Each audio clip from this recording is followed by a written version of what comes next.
चलिए, तो दर्पण सूत्र में हम लोग क्या पढ़े थे भाई कि जो दर्पण सूत्र है अपना, ये जो दर्पण सूत्र है, जो मिरर फॉर्मूला है, ये मिरर फॉर्मूला कहता है क्या, ये मिरर फॉर्मूला कहता है क्या कि किसी भी दर्पण में, किसी भी गोलीय दर्पण में जो 1/v प्लस 1/u होता है वो किसके बराबर में, 1/f के बराबर में। जहां पर आपको पता होगा कि जो v है, ये v जो है ये होता है क्या, प्रतिबिंब की दूरी। क्या होता है, प्रतिबिंब की दूरी। जो u है ये है क्या, वस्तु की दूरी। ये है क्या, वस्तु की दूरी। और जो f है ये है क्या, फोकस दूरी। ये है क्या आपका, फोकस दूरी। और ये सारी दूरियां जो होती है वो कहां से होती है, ये सारी दूरियां होगी आपकी कहां से, ध्रुव से, साइन कन्वेंशन के अकॉर्डिंग। बात समझ में आ रही है।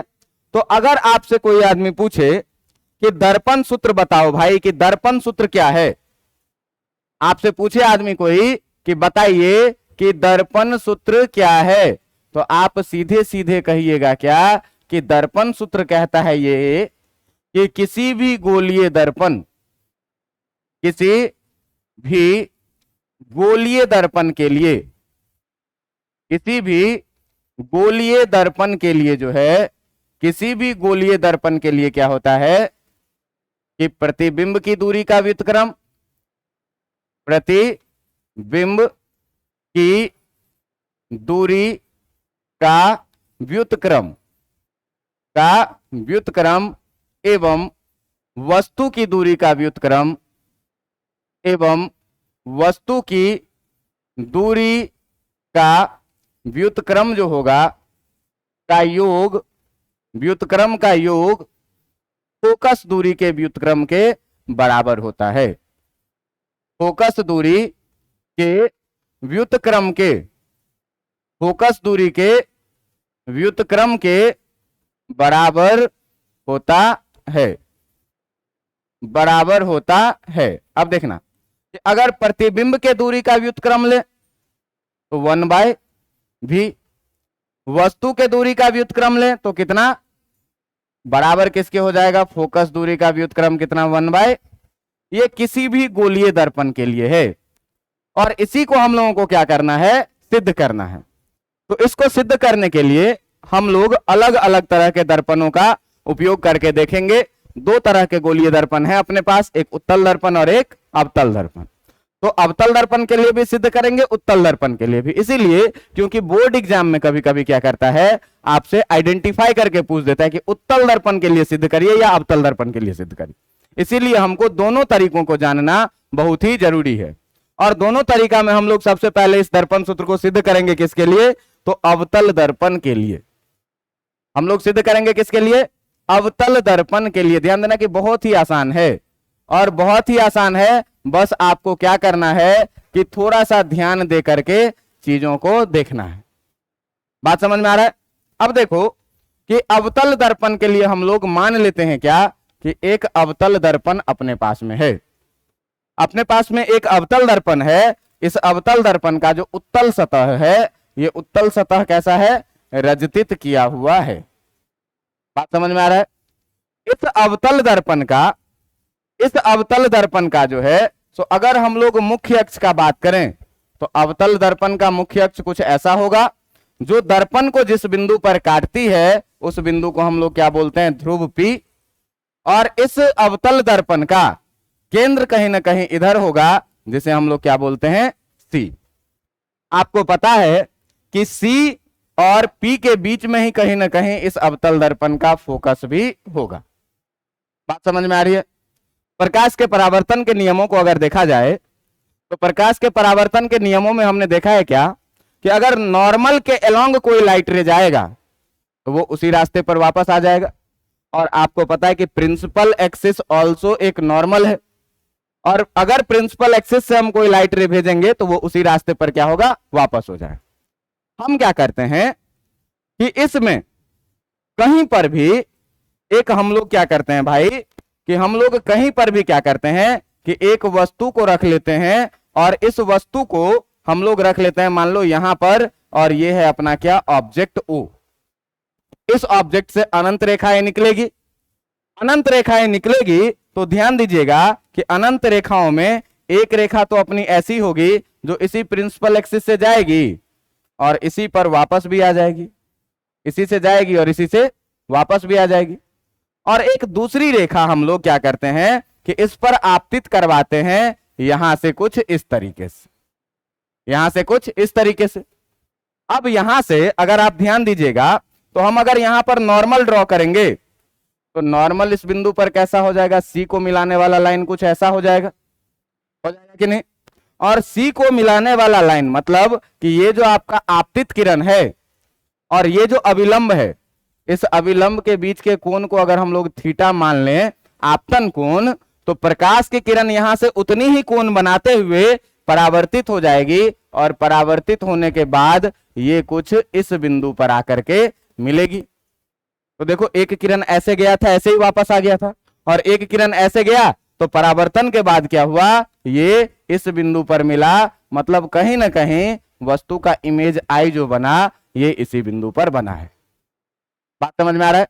अब इस आपतन बिंदु को अगर हम लोग एम मान लें, इस आपतन बिंदु को हम लोग क्या करें एम मान लें, और यहां से आप क्या करिए कि मुख्य अक्ष पर यदि लंब डालिएगा, यदि मुख्य अक्ष पर लंब डालिएगा तो लंब डालिएगा तो इस लंब के पॉइंट को आप मान लीजिए क्या, इसका नाम आप कुछ भी मान लीजिए, ये पी है तो इसको मान लीजिए कितना पी डैश। बात समझ में आ रहा है। ये हमने क्या किया है यहां पर लंब डाला है। तो अभी तक देखिए कि अभी तक हम लोग एजम्पशन में क्या किए हैं, अभी तक हम लोग एजम्पशन में क्या किए हैं, इस एजम्पशन को जरा सा ध्यान से देखना कि अभी तक के एजम्पशन में हम लोगों ने क्या किए हैं कि अभी तक के एजम्पशन में किया है क्या कि माना कि एक अवतल दर्पण, माना कि एक अवतल दर्पण है और इस अवतल दर्पण का, माना कि एक अवतल दर्पण जिसकी वक्रता त्रिज्या, जिसकी वक्रता त्रिज्या जो है सो हम लोग मान लेते हैं कितना, जिसकी वक्रता त्रिज्या कैपिटल आर है, के सामने यू दूरी पर, के सामने यू दूरी पर एक वस्तु रखा है, एक वस्तु रखा है एवं वस्तु का प्रतिबिंब, एवं वस्तु का प्रतिबिंब जो है वो कहां पर बना है, वस्तु का प्रतिबिंब जो है तो ध्रुव से कितने दूरी पर, भी दूरी पर बना है, कितने दूरी पर, भी दूरी पर बना है। बात समझ में आ रहा है। अभी तक ये चीज हम लोगों ने मान लिया है। अब देखिए कि क्या किए हैं कि आपतन बिंदु एम से मुख्य अक्ष पर एम पी डैश एक लंब डाले हैं, ठीक ना। तो इस बात को भी आप मेंशन कर दिए कि आपतन बिंदु एम से मुख्य अक्ष पर, से मुख्य अक्ष पर हम लोगों ने क्या किया है, एम पी डैश लंब डाला है। क्या डाला है, लंब डाला है। अब ध्यान दीजिएगा यहां पर सीखने वाली बात क्या है, जो हम लोगों को जो अपने सिलेबस में पढ़ना है वो दर्पण पढ़ना है कैसा, बहुत छोटे द्वारक का दर्पण। तो बहुत छोटे द्वारक के दर्पण के लिए आप देखिए कि ये बिंदु एम जो है ये पी के बहुत करीब लाएंगे तब ये छोटा, बहुत छोटा द्वारक का होगा। और सोचो जरा सा कि अगर एम यहां से नीचे खिसकाना शुरू करें तो यहां से डालेंगे तो लंब और पी के नजदीक आ जाएगा, अगर हम यहां से डालेंगे तो लंब और पी के बहुत नजदीक आ जाएगा, और हम अगर और करीब आएंगे तो और पी के बहुत नजदीक आ जाएगा। मतलब दर्पण का द्वारक हम जितना छोटा करते जा रहे हैं ये बिंदु पी डैश पी के उतना ही करीब आता जा रहा है। और बहुत छोटे द्वारक के दर्पण के लिए हम लोग ये बात मान सकते हैं क्या कि पी डैश और बिंदु पी एक ही बिंदु है। बात समझ में आ रहा है। क्यों कि देखो जितना छोटा करते जा रहे हैं द्वारक को, जितना नजदीक लाते जा रहे हैं, दर्पण छोटा करते जा रहे हैं, बिंदु पी डैश शिफ्ट होती जा रही है। और बिंदु पी डैश जब शिफ्ट होती जा रही है तो अगर बहुत छोटे द्वारक के दर्पण का बात करेंगे तो ये मान के चलेंगे कि बिंदु P और P डैश एक दूसरे के बेहद करीब होगा और इस दोनों में कोई अंतर नहीं होगा। बात समझ में आ रहा है? तो यहां पर इस बात को भी हम लोगों को मेंशन करना है क्या, कि बहुत छोटे द्वारक के दर्पण के लिए, यहां पर हम लोग लिखेंगे क्या, कि बहुत छोटे द्वारक के दर्पण के लिए, जो आपका है बहुत छोटे द्वारक के दर्पण के लिए, बहुत छोटे द्वारक के दर्पण के लिए आपको क्या करना है, कि दर्पण के लिए ये बात मान के चलना है क्या, कि बहुत छोटे द्वारक के दर्पण के लिए बिंदु P डैश, बिंदु P डैश बिंदु P के बेहद करीब होगा, बेहद करीब होगा, एवं बिंदु P तथा P डैश एक ही बिंदु के जैसा व्यवहार करेगा, एक ही बिंदु के जैसा क्या करेगा, व्यवहार करेगा। तो जब एक ही बिंदु के जैसा भाई व्यवहार करेगा, इसका मतलब ये सीधा सीधा है कि चाहे हम बिंदु P डैश लिखें चाहे हम बिंदु P लिखें, कोई फर्क नहीं पड़ना है। आप देखिएगा कि अगर हम P डैश से, यहां बड़ा सा डायग्राम मैंने बनाया है, P डैश से अगर I की दूरी मेजर करनी है तो अलग दिख रही है यहां बड़े द्वारक के लिए, और P से मेजर करनी है तो अलग दिख रही है। लेकिन अगर जब बहुत छोटा द्वारक होगा, ये M बिंदु बहुत ही नजदीक आ जाए, तो बहुत नजदीक आ जाएगा तो ये P भी धीरे धीरे इधर नजदीक शिफ्ट होगा, और बहुत छोटे द्वारक के लिए P डैश और P लगभग लगभग एक बिंदु हो जाएगा। तो अब हम PI बोले चाहे P डैश I बोले, दोनों का मतलब आपको क्या समझना है, सेम समझना। बात समझ में आ रहा है? दोनों का मतलब सेम समझना है। मान लीजिए कि इस लंब का जो ऊंचाई है वो है कितना, h, इस लंब का जो ऊंचाई है कितना, h। अब देखना कि ये है आपतित किरण, ये है तुम्हारा अविलंब, और ये है तुम्हारा परावर्तित किरण। बात समझ में आ रहा है? तो हम लोग एक चीज और मानते हैं क्या, हम लोग एक चीज और मानते हैं क्या, कि माना कि एक चीज और क्या मानते हैं, कि माना कि मुख्य अक्ष के साथ, माना कि मुख्य अक्ष के साथ, मुख्य अक्ष के साथ, मुख्य अक्ष के साथ आपतित किरण, आपतित किरण, आपतित किरण द्वारा बनाया गया कोण, द्वारा बनाया गया कोण अल्फा है। परावर्तित किरण द्वारा बनाया गया कोण, परावर्तित किरण द्वारा बनाया गया कोण, परावर्तित किरण द्वारा बनाया गया कोण जो है, इस परावर्तित किरण द्वारा बनाया गया कोण बीटा है। एवं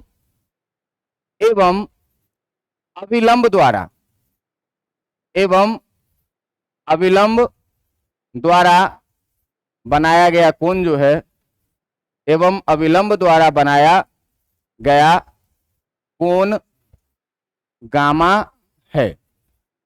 क्या माने कि मुख्य अक्ष के साथ जो आपतित किरण कोण बना रही है, ये वाली कोण, ये कितनी है, अल्फा। आपतित किरण टकराई दर्पण से परावर्तित किरण ये वाली, तो परावर्तित किरण जो मुख्य अक्ष के साथ कोण बना रही है वो कितना, ये कितना, बीटा। और इस पर डाला गया लंब ये है अभिलंब, डॉटेड लाइन, तो ये जो कोण बना रही है ये कौन सी कोण बना रही है, गामा। बात समझ में आ रहा है? आपतित किरण कितना कोण बनाए, अल्फा, परावर्तित किरण कितना कोण बनाए, बीटा, और जो है सो अभिलंब कितना कोण बनाई, गामा। अब देखो कि अगर हम लोग बात करें त्रिभुज IMP में, या हम बात करें OMP में, या हम बात करें CMP में, तो tan अल्फा निकाल सकते हैं perpendicular by base, tan beta निकाल सकते हैं perpendicular by base, tan gamma भी निकाल सकते हैं परपेंडिकुलर बाय बेस। तो आप ध्यान दीजिएगा कि इसमें जो हम लोगों ने माना है ऑब्जेक्ट से लेकर के और पोल तक का जो डिस्टेंस है, इसे हम लोग क्या बोलते हैं, U बोलते हैं। इमेज से लेकर के और पोल तक का जो डिस्टेंस है, इसे हम लोग क्या बोलते हैं, और C से लेकर के और पोल तक का जो डिस्टेंस होता है इसे हम लोग वक्रता त्रिज्या बोलते हैं क्या, आर। इतनी बातें आपके जानकारी में होंगी। और अब हम लोग पी डैश आई बोले या पी आई बोले, दोनों का मतलब क्या मानना है, सेम मानना है। क्यों कि ये दर्पण जो है अपना वो क्या है, बहुत छोटे द्वारक का है, तो पी डैश और पी में अंतर नहीं है, दोनों एक दूसरे के बेहद करीब है।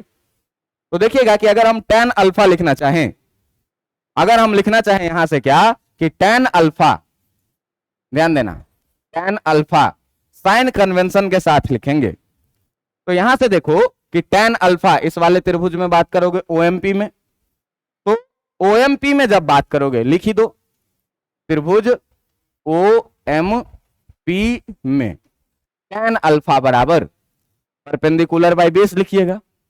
तो परपेंडिकुलर कितना, एमपी लिखिए या एमपी डैश लिखिए, कोई फर्क, एमपी अब बट्टा बेस कितना, पीयू, है ना। तो tan अल्फा कितना लिखिएगा, एमपी अब बट्टा कितना, पी ओ। और ध्यान से देखिएगा तो यहां से आप लिखिएगा tan alpha equal to MP का मान, देखिए एमपी का मान प्रिंसिपल एक्सिस से ऊपर h, यानी कि पॉजिटिव में h, और आपतित किरण के विपरीत दिशा में पीओ का मान जो है सो u, मतलब u किसमें, माइनस में। बात समझ में आ रहा है। तो u माइनस में लेंगे और h पॉजिटिव में लेंगे, तो परपेंडिकुलर बाय बेस ये माइनस u निकल के आएगा क्या, tan अल्फा। बात समझ में आ रहा है। ध्यान से देखना कि अगर हम लोग बात करें ट्रायंगल, कौन से ट्रायंगल में भाई, तो अब बात करो आईएमपी में। बात समझ में आ रहा है। बात करेंगे किसमें, आईएमपी में। और अगर हम आईएमपी में लिखेंगे tan बीटा बराबर, तो tan बीटा बराबर फिर परपेंडिकुलर बाय बेस। अब ध्यान से देखो कि परपेंडिकुलर कितना है, एमपी जो हाइट है प्रिंसिपल एक्सिस के ऊपर है तो पॉजिटिव लेंगे, और ये आई तक का डिस्टेंस पी से वी है, जो कि से मेजर करना शुरू करेंगे और आपतित किरण के विपरीत दिशा में मापेंगे, तो ये कैसा लेंगे, नेगेटिव लेंगे, मतलब h upon minus V. tan beta कितना लिखेंगे, h अपॉन माइनस वी। और ध्यान से देखिएगा कि अगर हम लोग त्रिभुज CMP में बात करें, तो यहां पर अगर हमको tan गामा लिखना होगा, तो tan गामा इक्वल टू, फिर से देखिए कि CMP में ये है गामा, इसके सामने वाला परपेंडिकुलर h पॉजिटिव, और यहां से C तक का डिस्टेंस जो है वो है कितना, R, जिसको लेंगे किसमें, नेगेटिव में। तो tan गामा जो लिखेंगे वो tan गामा कितना लिखेंगे, h बाय माइनस R, यहां से tan अल्फा, tan बीटा और tan गामा हम लोगों ने लिख लिया। अब देखो कि त्रिभुज का एक बहुत ही खूबसूरत गुण है जो आप लोग पढ़े होइएगा बचपन में, कि आंतरिक विपरीत आंतरिक कोणों का योग, अगर ये 1 है, ये 2 है और ये 3 है, तो आंतरिक कोणों का योग जो होता है 1 + 2 बराबर योग क्या हो जाता है, बाह्य कोण के बराबर में होता है। पढ़े हुए हैं कि त्रिभुज के विपरीत आंतरिक कोणों का योग बाह्य कोणों के बराबर होता है। अब इसी का हम लोग क्या करने वाले हैं, यूज करने वाले हैं, इसी का यूज करने वाले हैं। तो देखिए अलग अलग ट्रायंगल में, आप अलग अलग ट्रायंगल में यहां पर देखिए कि अगर हम लोग इस वाले ट्रायंगल में बात करें OMC में, बात समझ में आ रहा है। देखो कि हम लोग बात करने वाले हैं किसमें, त्रिभुज OMC में, त्रिभुज OMC में, यह है तुम्हारा त्रिभुज OMC में। OMC में ध्यान से देखना कि OMC में देखो ध्यान से कि अल्फा और थीटा, और यहां पर बाह्य कोण क्या है, गामा। तो अगर आप OMC का बात करें तो आप OMC को जरा सा ध्यान से देखिए, कुछ ऐसा है, कुछ ऐसा है, कुछ ऐसा है और कुछ ऐसा है। ये जो कोण है ये है आपका O, ये है M और ये है क्या, C। ये है आपका अल्फा, ये है आपका क्या, और ये है क्या, गामा। बात समझ में आ रहा है कि नहीं। तो अगर OMC में हम लोग लिखेंगे भाई, तो OMC में बताओ कि ये अल्फा प्लस थीटा बराबर गामा लिख सकते हैं कि नहीं लिख सकते हैं, लिख सकते हैं। इसको बोल दो क्या, इक्वेशन 1। बात समझ में आ रहा है। और तुम दूसरा ट्रायंगल देखो, दूसरा ट्रायंगल देखो कौन सा, तो दूसरा ट्रायंगल देखो ये वाला, देखो कि अगर ये थीटा है तो ये परावर्तित कोण भी कितना होगा, थीटा होगा। और इसमें आप देखिए CMI में, इसमें देखिए त्रिभुज CMI में, तो अगर आप बात करेंगे किसमें कि त्रिभुज CMI में, तो देखो कि CMI कैसा है। तो CMI को देखो, CMI आप ध्यान से देखिएगा कि जो आपका CM है ये है कुछ ऐसा, ये है कुछ ऐसा, ये है कुछ ऐसा और ये है कुछ ऐसा, ये है C, ये है M और ये है I। C जो एंगल बना रहा है ये है गामा, M जो एंगल बना रहा है ये है थीटा और ये जो एंगल बना रहा है ये है क्या, बीटा। बात समझ में आ रहा है? देखिए C पर जो एंगल बन रहा है, C पर बन रहा है एंगल गामा, ये वाला एंगल थीटा और ये वाला एंगल कितना, बीटा। तो तुम देखो कि जो अंतः कोण है इसमें गामा और थीटा है और बाह्य कोण क्या है, बीटा है। तो अगर हम यहां से लिखना चाहें भाई, तो यहां से लिखना चाहें तो अंतः कोणों का योग यानी कि गामा प्लस थीटा ये किसके बराबर में हो जाएगा, बीटा के बराबर में। और इसको हम लोग बोल दें क्या कि ये है इक्वेशन 2। अब देखो अल्फा बीटा गामा हमको पता है tan के टर्म में, थीटा कहीं ना कहीं एक्स्ट्रा आ रहा है, तो इस थीटा को आप क्या करिए, इलेमिनेट करिए। तो थीटा को इलेमिनेट करने के लिए आप क्या करिए कि समीकरण 1 में से, समीकरण 1 से समीकरण 2 को क्या करिए, समीकरण 2 को घटाने पर, समीकरण 2 को घटा देंगे तो घटाने पर हमको क्या मिलेगा, देखो कि समीकरण 1 जो है ये है क्या, अल्फा प्लस थीटा बराबर गामा, ये है कितना भाई, अल्फा प्लस थीटा बराबर गामा। और समीकरण 2 जो है वो है कितना, गामा प्लस थीटा बराबर कितना, बीटा। अगर घटा दोगे तो माइनस माइनस ये थीटा से थीटा जाएगा, बचेगा इधर कितना, अल्फा माइनस गामा बराबर गामा प्लस कितना, बीटा को इधर ले आओ। अच्छा यहां भी माइनस है ना, ये कितना, गामा माइनस बीटा, कितना बचेगा, गामा माइनस बीटा। अब देखिए कि इस गामा को आप इधर लेके जाइए और इस बीटा को इधर लेके आइए, तो अल्फा इधर पहले से है, माइनस बीटा आएगा तो कितना हो जाएगा, और गामा उधर पहले से है, गामा उधर एक पहले से है और इधर से माइनस गामा जाएगा तो कितना हो जाएगा, यानी कि इधर हो गया गामा प्लस गामा 2 गामा, या ऐसे रहने दो कि अल्फा प्लस बीटा इधर और गामा प्लस गामा कितना, ये समीकरण को मान लो समीकरण 3। बात समझ में आ रहा है? अब ध्यान देना कि यहां से काम की बात क्या है। अब देखो कि अगर ये दर्पण बहुत छोटे द्वारक का है तो बिंदु M जो है वो P के बेहद ही करीब होगा। बिंदु M क्या होगा, P के बेहद ही, और जब बिंदु M P के बेहद करीब होगा तो बीटा भी बहुत छोटा होगा। अगर बिंदु M P के बेहद करीब होगा तो गामा भी बहुत छोटा होगा और ये अल्फा भी क्या होगा, बहुत छोटा होगा। बात समझ में आ रहा है?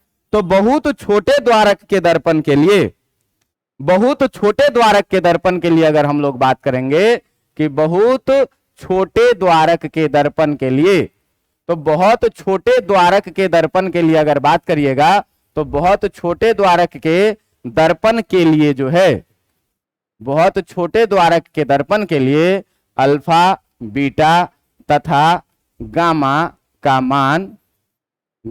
मान भी बहुत छोटा होगा। कैसा होगा, बहुत छोटा होगा। और कितना छोटा होगा भाई, तो कितना छोटा होगा, तो अल्फा बीटा गामा जो है ये तीनों लगभग टेंड करने लगेगा किधर, 0। जब बेहद करीब होगा, आप ध्यान से देखिए कि अगर बेहद करीबी मामला का बात करें तो अगर M बहुत करीब हुआ P के तो बीटा हो घट रहा है लगभग 0, अल्फा भी घट रहा है लगभग 0, गामा भी घट रहा है लगभग कितना, 0। और आप अगर थोड़ा बहुत गणित ढंग से जानते हैं तो थीटा टेंडिंग टू 0 के लिए, बहुत छोटे थीटा के मान के लिए जो है, बहुत छोटे थीटा के मान के लिए जो है, बहुत छोटे थीटा के लिए जो साइन थीटा होता है ये करीब करीब किसके बराबर में, और tan थीटा भी क्या होता है, करीब करीब किसके बराबर में, थीटा के बराबर में।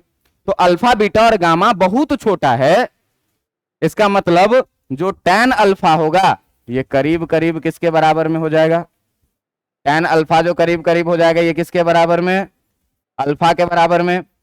tan बीटा जो करीब करीब हो जाएगा ये किसके बराबर में, बीटा के बराबर में। और tan गामा जो करीब करीब हो जाएगा ये किसके बराबर में, गामा के बराबर में।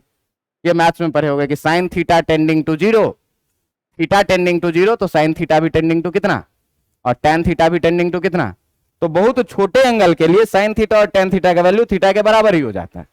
तो जब बराबर हो जाएगा तो अल्फा बीटा गामा के बराबर में tan alpha tan beta tan gamma हो जाएगा। अब पीछे हम लोग tan अल्फा इक्वल टू निकाले हैं, पीछे हम लोग tan अल्फा इक्वल टू निकाले हैं h अपॉन माइनस यू, जो किसके बराबर में हो जाएगा, अल्फा के बराबर में। हम लोगों ने जो tan बीटा निकाला है, tan beta h upon minus B, ये h अपॉन माइनस बी किसके बराबर में हो जाएगा, और जो हम लोगों ने tan गामा निकाला है, tan गामा कितना निकाला है, h अपॉन माइनस आर, ये किसके बराबर में हो जाएगा, गामा के बराबर में। अब यहां से हम लोग क्या करेंगे कि अल्फा बीटा और गामा का मान, अल्फा बीटा तथा गामा का मान समीकरण 3 में रखने पर, समीकरण 3 में रखने पर ये पाएंगे क्या कि समीकरण 3 में रखने पर मिलेगा क्या कि समीकरण 3 जो है तुम्हारा अल्फा प्लस बीटा बराबर कितना, 2 गामा। तो अल्फा प्लस बीटा बराबर 2 गामा में अगर रखोगे तो अल्फा के जगह पर कितना रखोगे, h upon minus you, beta के जगह पर कितना रखोगे, h अपॉन, और गामा के जगह पर कितना रखोगे, 2 into H upon minus R. आप ध्यान से अगर देखें तो सब में माइनस माइनस है, तो सब का माइनस माइनस माइनस खत्म कर सकते हैं कॉमन लेके। और यहां से देखिए कि h भी सब में है, तो h को भी सब में से कॉमन लेके खत्म कर सकते हैं। बचेगा कितना, 1 अपॉन यू, बचेगा कितना, 1 अपॉन यू, बचेगा कितना, 1 अपॉन यू प्लस 1 अपॉन भी इक्वल टू 2 अपॉन आर। तो 2 अपॉन आर को 1 अपॉन आर बाई 2 लिख सकते हैं कि नहीं, लिख सकते हैं।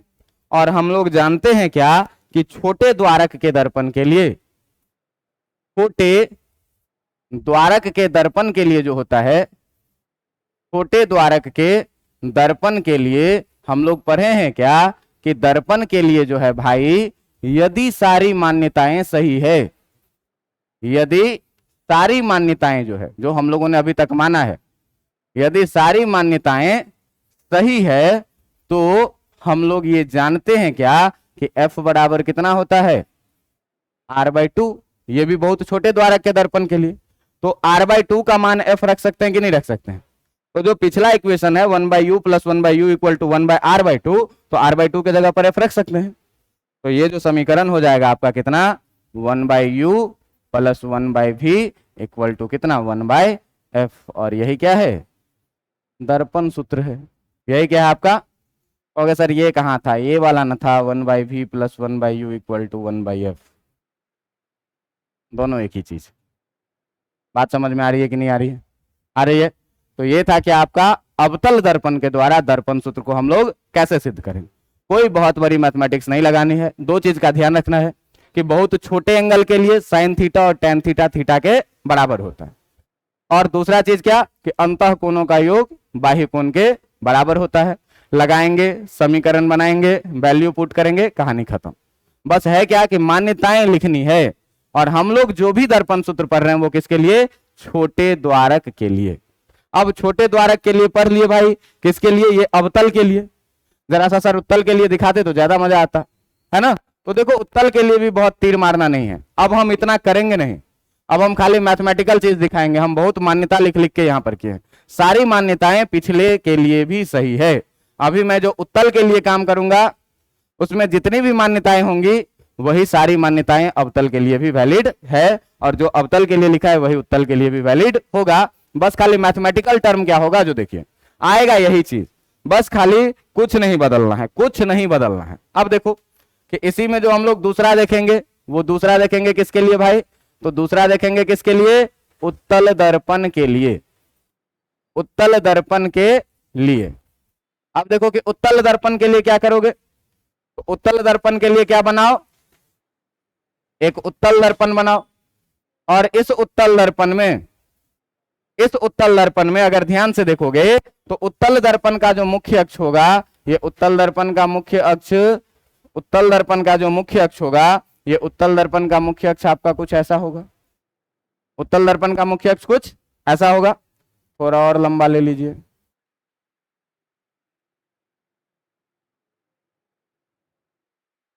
अब देखो कि उत्तल दर्पण का ये हो गया मुख्य अक्ष, तो ध्यान देना कि ये जो बिंदु है ये क्या हो जाएगी, पोल। इधर कहीं पर क्या हो जाएगी, सेंटर ऑफ कर्वेचर। इधर कहीं पर क्या हो जाएगी, फोकस। बात समझ में आ रही है। वही काम करना है कि इधर अगर हम लोग कहीं पर एक वस्तु रखते हैं, तो वस्तु रखते हैं तो एक प्रकाश की किरण जो है सो ये तो ऐसे जाएगी और इसी पर वापस आ जाएगी, पीछे तक जाती हुई लगेगी।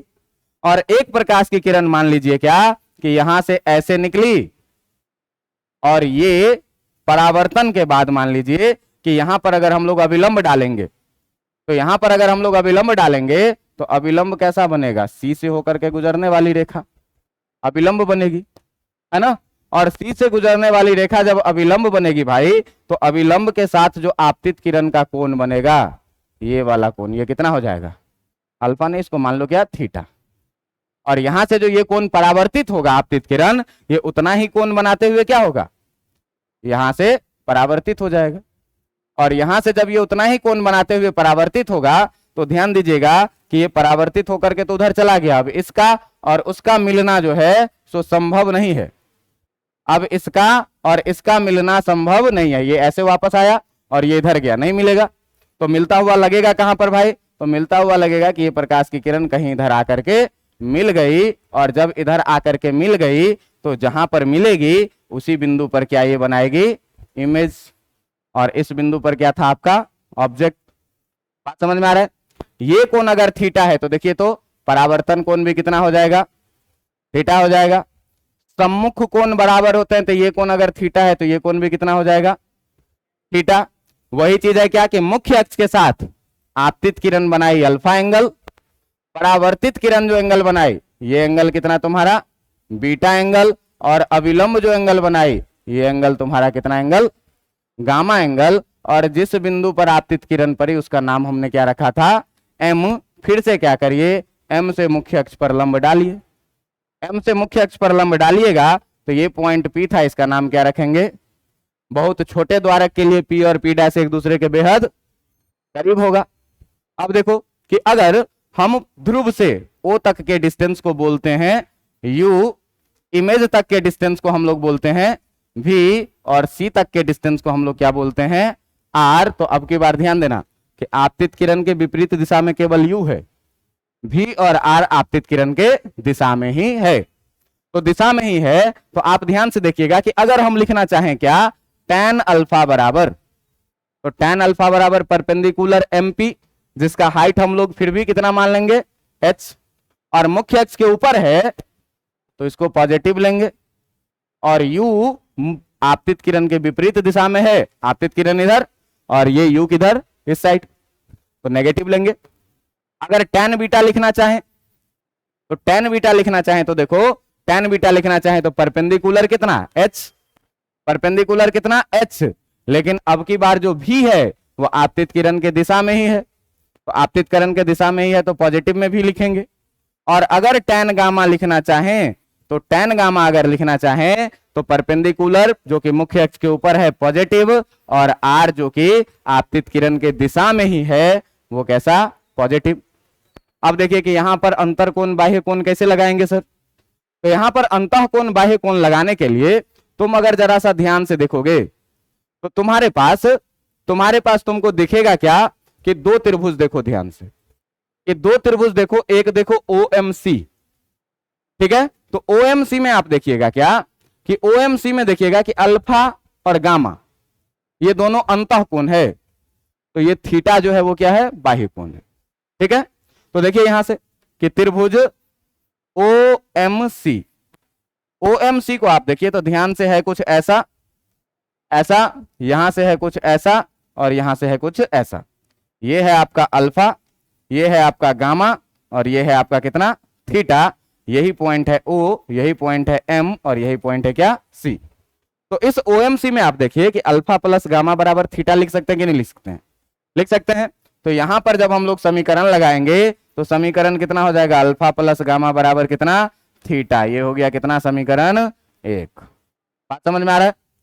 दूसरा देखो क्या, दूसरा देखो MCI में या CMI में, गामा और थीटा अंतः कोण, तो बीटा क्या, बाह्य कोण। बात समझ में आ रहा है कि नहीं? तो CMI में अगर आप देखिएगा, किसमें, त्रिभुज CMI में, जरा सा CMI को बना लिया जाए। CMI है कैसा, CMI बीटा, ठीक है।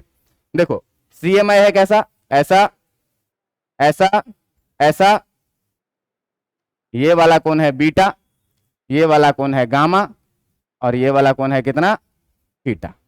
यही था आपका C, यही था आपका M, और ये था कितना, I। तो इसमें देखिए कि अगर हम लोगों को गामा प्लस थीटा बराबर लिखना हो, तो गामा प्लस थीटा बराबर कितना लिखेंगे, बीटा लिखेंगे। अब गामा प्लस थीटा बराबर बीटा लिखेंगे तो इसको क्या मान लीजिए, समीकरण 2। और थीटा को हटाना है, तो थीटा को हटाना है तो क्या करो, तो पहले वाले से थीटा का मान अल्फा प्लस गामा इसमें पुट कर दो। तो पहले वाले से जब थीटा का मान इसमें पुट कर दोगे, समीकरण 1 से थीटा का मान रखने पर, तो समीकरण 1 से थीटा का मान जब इसमें रखोगे तो देखोगे क्या कि गामा के जगह गामा प्लस थीटा के जगह पर क्या, अल्फा प्लस गामा। तो अल्फा प्लस गामा रख दिए थीटा के जगह, बराबर कितना, बीटा। देखिए गामा गामा हो गया 2 गामा, बराबर इधर बीटा, अल्फा इधर से आएगा तो क्या, माइनस अल्फा। इसको मान लीजिए क्या, समीकरण 3। अब फिर देखिए कि अभी भी दर्पण कितना है अपना, बहुत छोटा द्वारक का। तो दर्पण अगर बहुत छोटा द्वारक का है तो ये MP के बहुत नजदीक होगा, तो अल्फा भी घट के लगभग 0, बीटा भी घट के लगभग, और गामा भी घट के लगभग। बात समझ में आ रहा है? तो अगर बहुत छोटे द्वारक के दर्पण के लिए हम लोग बात करेंगे, तो फिर से बहुत छोटे द्वारक के दर्पण के लिए अल्फा बीटा गामा क्या होगा, बहुत छोटा होगा। और बहुत छोटा होने के कारण जो टैन अल्फा है ये लगभग किसके बराबर में, जो टैन बीटा है ये लगभग किसके बराबर में, और जो टैन गामा है ये लगभग किसके बराबर में। अब देखो कि टैन अल्फा का मान हम लोगों ने पीछे निकाला है कितना, h bye minus you, h bye minus you. Tan beta का भी मान निकाला है h बाय, और टैन गामा का भी मान निकाला है कितना, h बाय। इस तीनों का मान समीकरण 3 में रख दो। तो जब समीकरण 3 में रखोगे तो 2 गामा यानी कि 2h बाई कितना, बराबर बीटा। तो बीटा के जगह कितना लिखोगे, h बाई, माइनस अल्फा के जगह कितना लिखोगे, h बाई माइनस। ध्यान से देखो कि 2h बाई आर बराबर h बाई भी, minus minus plus h by कितना हो गया, h गया। इस 2 बाई आर को 1 अपॉन आर बाई 2 लिखेंगे, 1 बाई भी लिखेंगे, 1 बाई यू लिखेंगे। और अगर सारी मान्यताएं फिर से सही है तो बहुत छोटे द्वारक के दर्पण के लिए 1 बाई एफ बराबर 1 बाई भी प्लस कितना। तो चाहे उत्तल दर्पण हो चाहे अवतल दर्पण हो, दर्पण सूत्र यही होगा। तो ये थी आज की पूरी दर्पण सूत्र की एक लेक्चर, बहुत ही इंपॉर्टेंट लेक्चर। आपके बोर्ड एग्जाम्स में बहुत बार इसको सिद्ध करने के लिए पूछ दिया जाता है, और ये मेंशन करके पूछ दिया जाता है कि अवतल के द्वारा करना है कि उत्तल के द्वारा करना है। तो अवतल के लिए भी मैंने आपको दिखाया, एक में मैं पूरा एजम्पशन लिखा कि जैसे बोर्ड में लिखना है, और दूसरा में मैं मोटा मोटी करके दिखा दिया। एजम्पशन सारे वही चेप दीजिएगा जो पिछले वाले में माना हुआ। बात समझ में आ रहा है कि नहीं?